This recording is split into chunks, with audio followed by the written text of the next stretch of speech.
Hello everyone, it's averydawnside and welcome back to another video.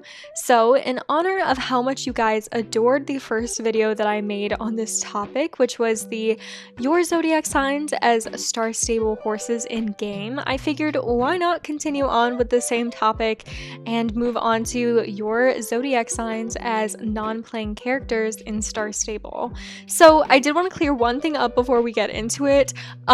In the first video I said that I was going to go in chronological order of the zodiac signs, and by that I did not mean the chronological order of the actual zodiac chart. I meant in the months of the year. So we did start out with the zodiac sign that is in January, which is Capricorn, but that's actually not how the zodiac calendar works. It does not start with Capricorn. I don't know which one it starts off with the top of my head, but it does not start with Capricorn. So I did want to clear that up, but we're going to be doing the same thing again. That way you guys can just base it off the months of the year. I will also have timestamps listed down below in the description if you guys just want to skip right to your little section, but it is a free way of supporting me if you do watch through the whole video. So maybe just play this while you're training and it really helps me out. But yeah, so without further ado, we're going to be jumping right into it. There's not going to be much going on the screen in game, which is why I'm hanging out in my home stable, and I will be recycling the old little images from the last video. But let's get into it. Alrighty, so starting with our first zodiac sign chronologically based on the months of the year, which is Capricorn, and I am using the same little digital outline for your zodiac sign just because it's easier, but I'm going to be going a little bit more in depth about what I know about the zodiac signs that won't be on the chart, so you'll just be listening to me talk. So Capricorns, your traits and dates are ambitious, practical, reliable, and responsible. You are born from December 22nd to January 19th, and I haven't met very many Capricorns in my life, but the ones that I have are very similar to one another. I based this decision on the non-playing character in game off of someone I actually know personally. She was my high school class president, and she was such an angel, just an incredible person, and I feel like she really overall represents a Capricorn as a whole. So as soon as I thought of her, I thought of the non-playing character, which for Capricorn, that character is Linda.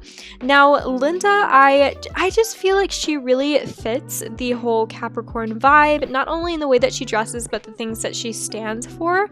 I think overall her studious and just really reliable and a good friend approach really displays what a Capricorn is. And yeah, so for Capricorns, your non-playing character is Linda. Moving on to the next one, which is Aquarius. Some people say Aquarius, other people say Aquarius. It really depends on where you're from and stuff. But so in my last video, I talked about how Aquariuses have this certain look in their eye, and I really can't describe it fully. They have this soft look, but anyways, their traits and dates are they're independent, friendly, intuitive, and tolerant. They are born from January 20th to February 18th.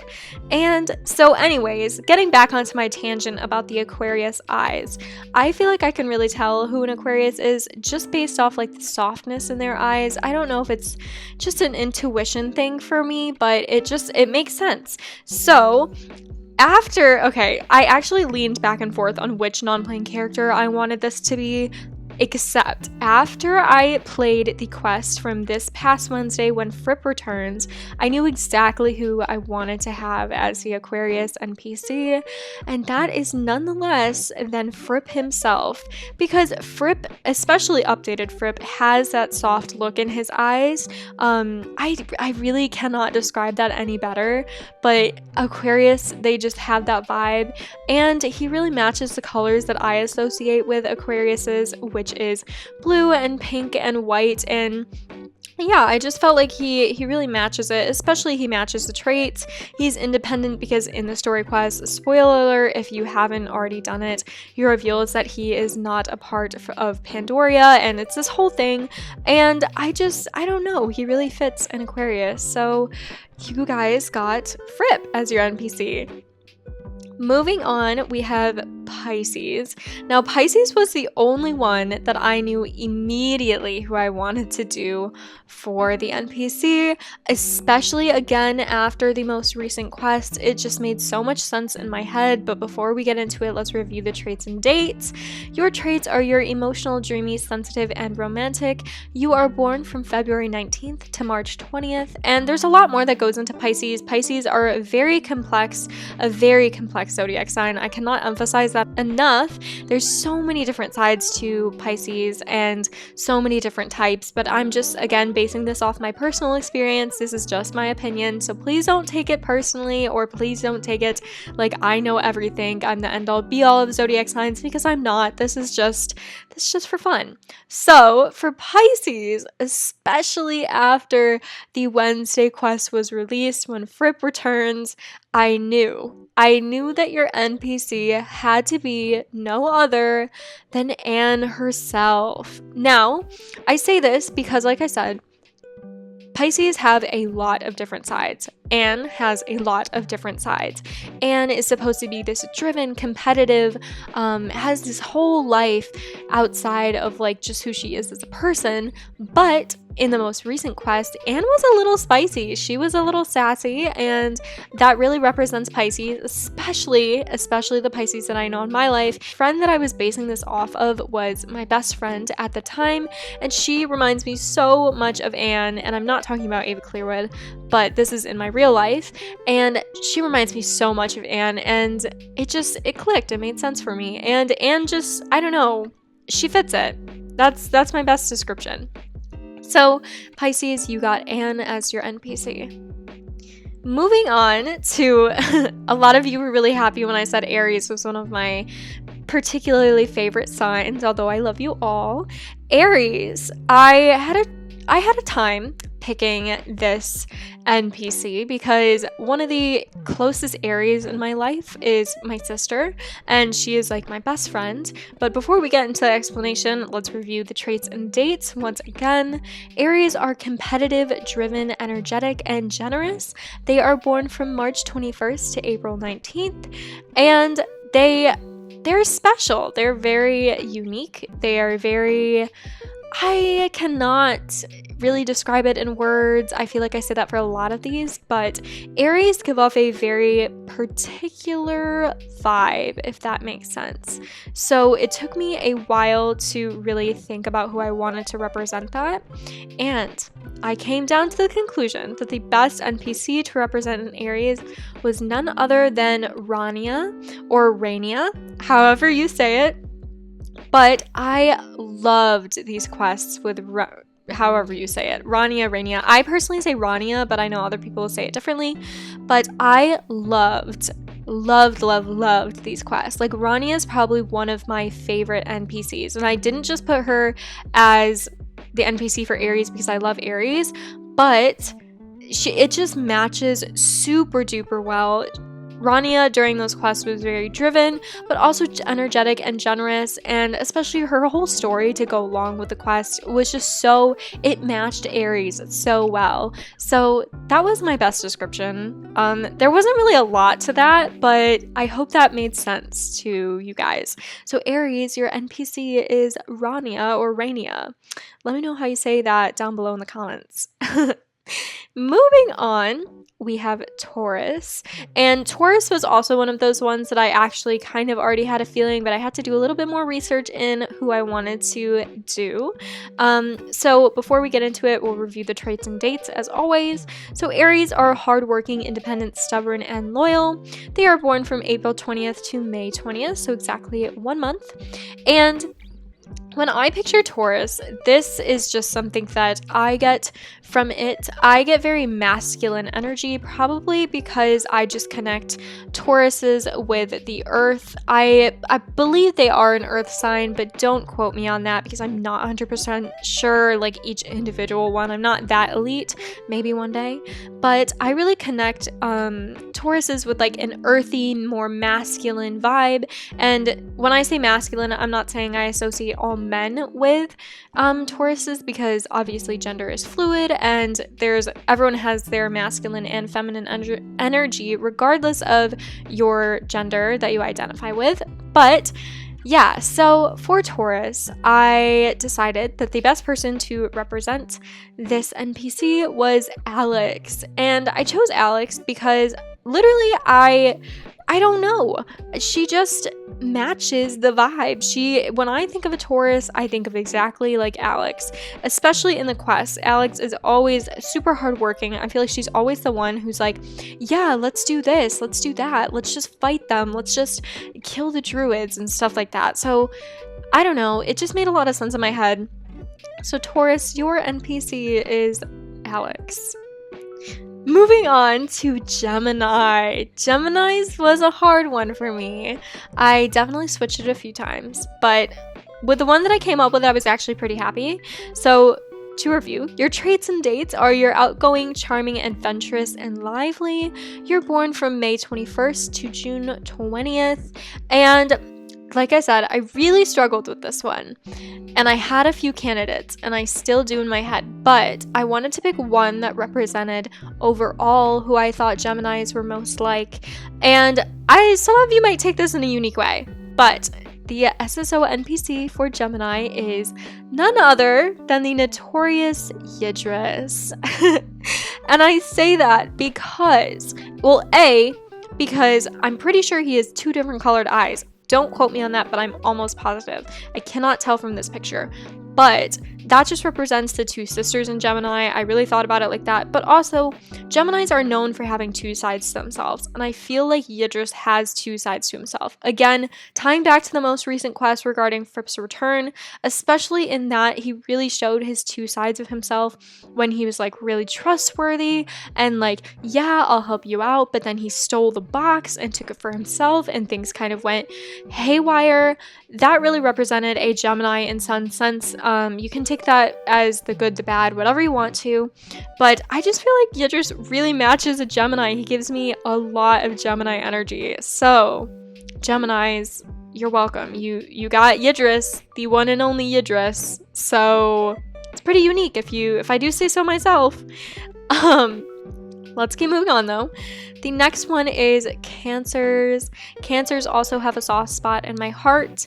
The traits and dates of a Cancer are they are sentimental, faithful, protective, and tender. They are born from June 21st to July 22nd. And okay, this one I also really thought about a lot because Cancers can vary person to person, they can vary on gender, they can vary on month, they can vary on a lot of different things like every zodiac sign, except Cancers do it a little bit differently. Specifically for Cancers, I felt like I wanted to tie it back to one of the core characters of the storyline, and so I came up with none the less other than the one and only Thomas Morland. And I decided this because I just felt like in the entire story, literally right off the bat, like you can tell Thomas has such a love for Justin and such a love for Morland as a whole and such a love for like you and your horse and the whole storyline, and I just felt like it really matches that like tenderness and that protectiveness and that almost like parental energy that Cancers give off a lot of the time. So yeah, that is my explanation for Cancers. You got Thomas Morland. Also, the photo of this on the little screen that you're seeing right now got cropped really weirdly in my editing software, so please just ignore that. It was a struggle. Now we're moving on to my zodiac sign, and I feel like picking for Leos being a Leo is a struggle because Leos see themselves as something different than they see other Leos, so it's very unique trying to choose for myself. And a couple of you I think will be surprised on who I chose, but the one that I chose after I will reveal. The traits and dates of a Leo are charismatic, creative, warm-hearted, and loyal. They are born from July 23rd to August 22nd. A lot of you guys were asking what day my birthday is. My birthday is August 9th, if you're curious. So that's how I'm a Leo. But the NPC that I chose for this was Mrs. Holdsworth. Okay, I know, a little strange. You wouldn't really think of Mrs. Holdsworth as a Leo, personally. It took me some digging deep into who I felt really represented a Leo, but I came down to Mrs. Holdsworth for 2 reasons. A, because Leos are really known for being warm-hearted, sometimes to a fault, sometimes too warm-hearted, but they give off very warm and just like a hot energy because they're fire signs. So anyways, I associated Miss Holdsworth's pies that she bakes, you know, when you do the quest and there's like the little pie scent floating in the air. That made me think of Leo, but I also, again, tied it back to the most recent quest on Fripp's Return. And it just, especially in that, she was so willing and ready to help out. She was super creative on how to come up with things and how to coordinate everything to save Fripp. And she just really has that warm-hearted, very loyal energy. She's always in that one little house in Moorland, doesn't really go anywhere in the quest or anything except for that one most recent quest. And yeah, personally, I also just see myself as an 80-year-old woman trapped in a 19-year-old woman's body. So I give off very grandma energy, and I associated that with Miss Holdsworth. So that is the Leo NPC. The next we have Virgo. I have so many Virgos in my life, it's not even funny. And I haven't always had the best path with Virgos, but I love my Virgos. They are very special, to say the least. And so the traits and dates, they are analytical, stubborn, observant, and reliable. They are born from August 23rd to September 22nd. And Virgos, again, are one of those signs that vary person to person. Gender, time they were born, month they were born, just about everything can be different for a Virgo. I've never met 2 Virgos of the same. But the one that I came down for this was quite a struggle also, just because there were so many different characters that I feel like represented Virgos. Honestly, I just feel like Star Stable, the entire community as a whole, gives off Virgo energy. That's just my own personal opinion. But the character that I came down for this was Lisa. Now, a couple of you might be thrown off by this, but I think the ones who really understand zodiac signs, it makes a lot of sense. Even the little pictures next to the Virgo sign matches Lisa's energy. It just makes so much sense, especially her stance in this photo matches Virgo energy so well, because I especially like Lisa, and I like that she represents Virgos in, the storyline quest. I don't know, actually, I'm not sure if it's for the storyline, but for Virgos anyways, Lisa has her whole little Starshine Ranch where she is homesick and misses her mom and everything, but also in the actual story quests, she's super tough and really strong and a very prominent character and really loyal, and she just really gives me Virgo energy. So I'm not gonna keep rambling on about this. Virgos, you got Lisa, and it just makes a lot of sense to me. Next up, we have Libras, and Libras are responsible, thoughtful, devoted, and tolerant. They are born from September 23rd to October 22nd. I said this in the last video, but both my parents are Libras, so I connect, and every Libra I've ever met has always given me parental energy. And I don't mean you have to be a parent. I don't mean every Libra is a parent. I mean that you give off that mom of the friend group or dad of the friend group energy or parent of the friend group energy. So I really wanted to find someone who I felt matched that, and the one and only person that I could narrow it down to was Elizabeth Sunbeam. And Elizabeth has such a special place in my heart because I won't reveal it if you haven't already done those story quests, but if you have, you just know Elizabeth is so parental to the Soul Riders and so protective and just really devoted to their friendship and being, again, that parent figure for them to be guided by. So that is why, Libras, you got Elizabeth Sunbeam for your NPC. Next, we're moving on to Scorpio. I also have quite a handful of Scorpios in my life. Your traits and dates are you're passionate, competitive, determined, and trustworthy. You're born from October 23rd to November 21st.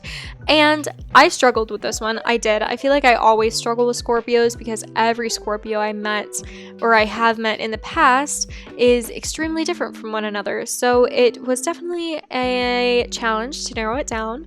But I did end up narrowing it down, and the NPC that I have decided for Scorpio is the one and only, I'm gonna hope that I can pronounce this right, 괓ᴜ괜 Now, 괓ᴜ, is it 괓ᴜ or Secret? 괓ᴜ, I don't know. But she's the mother of Rania, or Rania. Again, I really don't know how to pronounce these names, but we're trying our best. And I chose this for Scorpios because, again, of the storyline quest. Actually, again, I don't know if it's the storyline quest. I just say the story quest because I think they all tie together. But in it, you guys would know that Sigri, however you say it, runs to be mayor, I believe it is, of Dundle or Mistfall. There's been a lot of quests. My brain is all over the place, so just bear with me. But yeah, and I feel like that really represents a Scorpio because in it, she was so passionate, so competitive, but also extremely trustworthy, and that's why she ends up winning. Spoiler alert. But that's why she ends up winning, and I feel like 괓ᴜ represents a Scorpio so well. So Scorpio, that is your NPC. And last but most definitely not least, we have Sagittarius. Sagittariuses are born from November 22nd to December 21st. Their traits are they are optimistic, honest, charming, and sociable. And this one really was a struggle for me because originally I wanted to put Elizabeth Sunbeam, but then I realized that I liked Elizabeth better for a Libra because of the parent energy. So the NPC that I have chosen is the one and only Justin Moreland. And the reason why I chose Justin was because Sagittariuses are 100% known for being really social and just good with people. And I don't mean that you always have to be hanging out with a group of friends, but I just mean even one-on-one. Sagittarius, that's one of the signs that people go to when you want to vent, when you want a therapy session, like just a lot of different things. People feel very safe with Sagittariuses, at least in my experience. And so for this, I chose Justin because he is literally the first character that you interact with in game, and if that doesn't scream sociable, then I don't know what is. And he's super optimistic. Like, if you think about the whole context, you get a horse for the summer from Justin. Like, he introduces you to the game, which opens your mind to optimism, to the entire Star Stable universe and community, and that just screams Sagittarius to me. So Sagittarius, your NPC is the one and only Justin Moreland.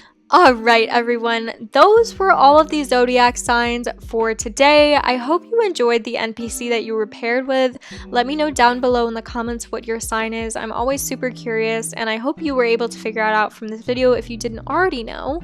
But I hope you guys are enjoying the series. Also, let me know down below if you are enjoying this series because there's a million different things I could do with it, and I'm hoping to continue, but I want to make sure that I have your guys' support in the comments. But I won't continue talking on for any longer. Thank you guys so much, as always, for supporting me. It means so much, and I'm really grateful to have all of you in my life. So that is going to be all. I will see you in the next video. Make sure to like, comment, and subscribe. Okay, bye!